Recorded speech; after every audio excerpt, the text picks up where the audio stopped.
जी बात करते हैं मार्केट में क्या कुछ चल रहा है। देखो अभी जिस तरीके की मार्केट की कंडीशन चल रही है ना, आई एम श्योर आप में से कुछ लोग तो काफी खुश है क्योंकि उनको उनकी बाइंग प्राइस मिल रही है, क्योंकि उन्होंने सोचा था कि बीटीसी जब 20,000 के वापस नीचे जाएगा तब खरीदेंगे, और कुछ लोग दुखी हैं जिन्होंने 22, 23, 25,000 के आसपास बाय करा था। लेकिन टेंशन लेने की जरूरत नहीं है, मार्केट इसी तरीके से चलता है। अभी जो भी प्राइस पे बाय कर रहे हो ना आप 25,000 के नीचे, कहीं ना कहीं लॉन्ग टर्म में 3-4 साल बाद में डेफिनेटली आपको वो प्रॉफिट देगी। वो चीज आपको खुद को भी पता है, बस वो होता है ना कि भाई झमन जी मोटिवेट करते हैं, बस उसी तरीके से मैं आपको ये चीज बता रहा हूँ।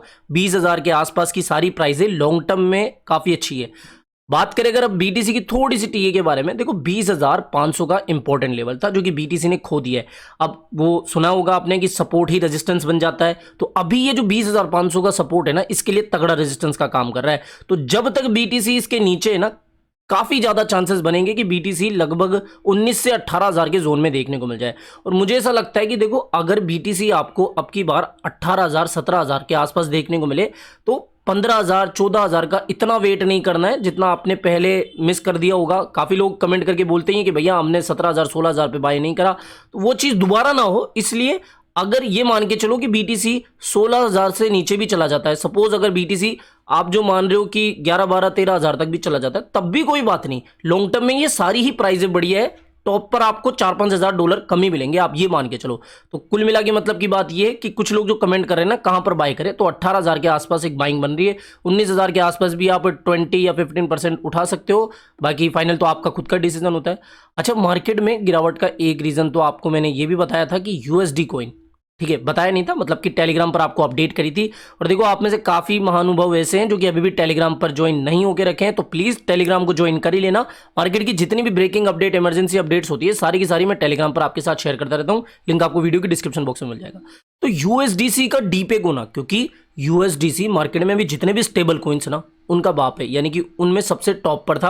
और यूएसडीसी जैसे स्टेबल कॉइन की हालत पतली हो जाना, ये मार्केट के लिए एक काफी नेगेटिव बात है। सीजे ने भी कोई इतना पॉजिटिव कमेंट नहीं करा या फिर ट्वीट नहीं करा जिसकी वजह से यूएसडी को बहुत अच्छा बैकअप मिलता। हालांकि मैंने कल कुछ ऑन चेन ट्रांजेक्शंस देखे थे जिसमें कि जस्टिनसन और विटेलिक बुटेरिन का भी ट्रांजेक्शन आ रहा था, यानी कि उन्होंने बहुत बड़ी बड़ी क्वांटिटी में बाय करे थे। सर्कल का भी इसमें रोल है जिसकी वजह से थोड़ी ये पैगिंग होना स्टार्ट हो गई है। तो अभी कुल मिला के मतलब की बात क्या है कि अगर आपने यूएसडी कॉइन में इन्वेस्ट करा हुआ है या फिर अगर आपने स्टेबल कॉइन के अंदर पैसा रखा हुआ है, तो आप उसको कन्वर्ट करके हाल फिलहाल के लिए यूएसडीटी के अंदर जा सकते हो। अब कुछ लोग कहेंगे कि भैया पहले तो आप यूएसडीटी से कन्वर्ट करके यूएसडी में आने की बात करते हैं।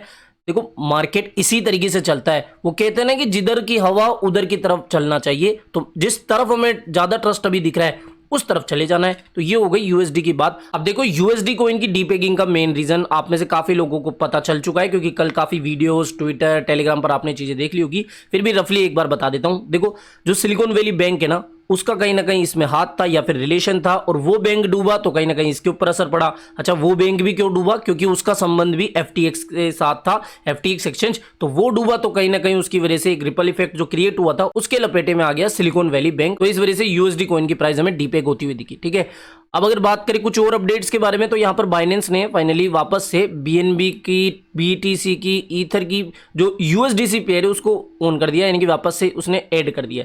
तो इसके पेयर में भी आप ट्रेडिंग वगैरह कर पाओगे। हालांकि देखो जिस तरीके की अभी कंडीशन चल रही ना, फेडरल रिजर्व ने एक इमरजेंसी मीटिंग का अनाउंसमेंट कर दिया, यानी कि एक इमरजेंसी मीटिंग बुलाई है, क्लोज डोर मीटिंग। और देखा जाए ना कि ये क्लोज डोर मीटिंग हर बार होती रहती है, तो कोई बहुत बड़ी इमरजेंसी मीटिंग नहीं है। इसमें बेसिकली क्या डिस्कशन होगा, एज पर the statement release on March 12, the board will review and determine the advance and discount rates to be charge by the federal reserve bank during the meeting. तो यहां पर basically किस तरीके से interest rate का announcement वो करेंगे, क्या मार्केट का डेटा आया, क्योंकि आपको मैंने सेकंड चैनल पे बताया हुआ है कि जो अनएम्प्लॉयमेंट रेट का डेटा आया ना वो थोड़ा सा पॉजिटिव है, तो इसके ऊपर भी फेडरल रिजर्व के जो ऑफिशियल्स है वो थोड़ा सा चर्चा करेंगे। ठीक है, तो अब देखते हैं कि इस क्लोज डोर मीटिंग में क्या कुछ निकल के आता है। जो भी अपडेट होगी टेलीग्राम पर मैं आपके साथ शेयर कर दूंगा। हालांकि देखो यूएस से ही कुछ और अपडेट्स आ रही है कि जो अभी बैंक्स फेल हो रहे हैं ना, और ये मत मानना कि भैया सिर्फ ये इकलौता बैंक है जो कि फेल हुआ है, इसकी वजह से और बैंकों के ऊपर भी थोड़ा बहुत असर देखने को मिलेगा। तो उनके साथ भी ये सब बैंकिंग फेलियर ना देखने को मिल जाए, इसलिए जो यूएस की गवर्नमेंट है, जो फेड है, वो थोड़ा सा और इसके ऊपर प्लान बना रही है, फंड वगैरह बनाने की कोशिश कर रही है कि किस तरीके से अगर कुछ ऐसा और कांड होता है तो उसको कंट्रोल किया जा सके। यहाँ पर एक और अपडेट ये है कि इंग्लैंड की जो बैंक है ना, अब देखो मैं ये सारी आपको सिलिकॉन वैली बैंक की अपडेट्स इसलिए दे रहा हूँ क्योंकि ये ग्लोबल लेवल पर एक काफी बड़ी अपडेट है। आप सोचो, क्रिप्टो की हम बातें करते थे कि क्रिप्टो का एक्सचेंज फ्लॉप हो गया, फेल हो गया, कॉइन डूब गया, यहाँ तो एक इतना बड़ा बैंक, यूएस का सेकंड सबसे बड़ा बैंक था ये, तो वो अगर डूब जाता है तो ये ग्लोबल मार्केट के लिए कितना दुर्घटना वाली बात होगी। तो ग्रेट रिसेशन के बाद में मुझे ऐसा लगता है कि ये काफी बड़ी अपडेट है, ठीक है, ब्लैक अपडेट। तो यहाँ पर बैंक ऑफ इंग्लैंड ने जो सिलिकॉन वैली के ब्रांचेस थे यूके के अंदर उसको शट डाउन कर दिए, तो ये भी एक अपडेट है। अगली अपडेट की बात करें, फाइनली एक काफी बड़ी अपडेट निकल के आई है शिबा के होल्डर्स के लिए कि शिबा इनू की जो शिबेरियम थी उसकी जो पब्लिक बीटा टेस्टिंग है वो अभी लाइव हो चुकी है। यहां पर मैं इस पर क्लिक करूंगा तो आप देख सकते हो Shibarium early beta test is live. अब ये बीटा टेस्ट क्या होता है, एक तो होता है मेन नेट यानी कि पूरी तरीके से लॉन्च हो जाना, और एक होता है टेस्ट नेट जिसमें कि जो कम्युनिटी मेंबर्स होते हैं वो कंट्रीब्यूट करते हैं, कुछ बग वगैरह होता है तो उसकी टेस्टिंग वगैरह चलती है। तो ये जो शिबेरियम की बीटा टेस्टिंग है ना वो फाइनली लॉन्च होने जा रही है, और इसकी वजह से कहीं ना कहीं ये समझ में आ रहा है कि टेस्ट नेट अगर आ गया है तो कहीं ना कहीं मेन नेट भी जल्द से जल्द आ सकता है, क्योंकि इन्होंने पहले अनाउंसमेंट करी थी ना कि भैया हम तो इस वीक शिबेरियम ला सकते हैं।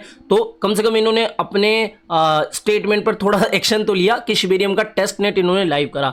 अब देखते हैं, बाकी इस पूरे आर्टिकल को मैं इतना पढ़ के नहीं बताऊंगा क्योंकि इतना ज्यादा मतलब का नहीं है। हालांकि अगर आपको डिटेल से इन डेप्थ इसके बारे में पढ़ना है तो आप जाके देख सकते हो। शिबेरियम का जो मेटावर्स का है वो भी इसमें क्लियरली बताया गया है कि भैया मेटावर्स की किस तरीके से थीम होगी। काफी कुछ ये अपने प्रोजेक्ट के ऊपर काम कर रहे हैं। यहाँ पर आप पिक्चर्स देख सकते हो, इनका जो मेटावर्स होगा, मेटावर्स नहीं पता है तो एक तरीके की वर्चुअल दुनिया, तो शिबेरियम की जो वर्चुअल दुनिया है ना जिसके ऊपर ये मेटावर्स के ऊपर काम कर रहे थे वो कुछ इस तरीके से देखने को मिलेगी। यहाँ पर एलिफेंट वगैरह आप देख सकते हो, ठीक है। तो काफी कुछ ये अपने मेटावर्स के ऊपर भी काम कर रहे हैं। शिबेरियम की टेस्ट नेट तो जारी हो ही चुकी है, तो अब देखते हैं कि कितना कुछ मार्केट पर इसका असर देखने को मिलेगा। लेकिन आप सभी को पता है, देखो टेस्ट नेट लॉन्च होना और वो भी मार्केट की इतनी बुरी कंडीशन में ज्यादा कुछ प्राइस पर इफेक्ट नहीं डालेगा, जो कि अभी हमें देखने को मिल भी रहा है। पिछले वीडियो में जब हमने शिबा के बारे में डिस्कशन करा था तो यही चार्ट था एग्जैक्टली, आप देख सकते हो। हमने डिस्कस करा था कि बिटकॉइन की प्राइस थोड़ी डाउन गई तो भैया इस तरीके का एक माहौल हमें देखने को मिल सकता है, जो कि देखने को मिला भी। अभी बात करें अगर भैया कहां पर उठाए कहां पर नहीं उठाए, यहाँ पर बाय करना थोड़ा सा मेरे हिसाब से रिस्की होगा, बाकी आपका खुद का डिसीजन होता है। देखो सिंपल सी बात है, मैं तो हाल फिलहाल इसको यहाँ पर बाय करने का नहीं प्लान कर रहा हूँ, क्योंकि अगर बिटकॉइन की प्राइस थोड़ी सी भी और डंप हुई ना तो ये आराम से इस सपोर्ट को भी तोड़ेगा, और फिर इसका नेक्स्ट जो सपोर्ट इंपॉर्टेंट सपोर्ट बन रहा है वो है 802 का, ठीक है। हालांकि इसके ऊपर भी थोड़ी बहुत बाइंग बनती है, लेकिन यही फाइनल इसके पास इंपॉर्टेंट सपोर्ट होगा, ठीक है। जहां पर लास्ट इसने लगभग आप देख सकते हो यहाँ पर बॉटम लगाया था 22 के दिसंबर में, तो इंपॉर्टेंट बात है। तो बस इतना ही था आज की इस वीडियो में, और इलोन दादा की अपडेट्स तो आप देख ही चुके होंगे टेलीग्राम पर। Crypto is a scam, keep money in bank, वो कह रहे कि भैया कुछ लोग पहले क्रिप्टो को ब्लेम करते थे, बैंक में पैसा डालो तो बैंक ही डूब रहे तो क्रिप्टो सेव है। तो इस तरीके से मंजर चलता रहता है। और एक और चीज कि सिलिकॉन वैली बैंक को बाय करने का इन्होंने ऑफर दिया है।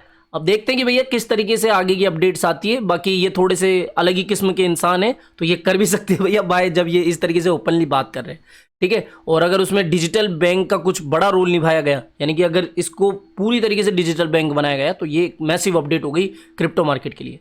तो बस आज की वीडियो में इतना ही था, इतनी मार्केट की अपडेट्स थी जो कि इंपॉर्टेंट थी। तो आई होप ये वीडियो आपको पसंद आया होगा। तो वीडियो पसंद आया हो तो डेफिनेटली वीडियो को लाइक करना है, चैनल आप ही का काम का तो चैनल को भी सब्सक्राइब करके रख लेना है। मिलते हैं जल्दी नई अपडेट के साथ। जय हिंद, जय भारत।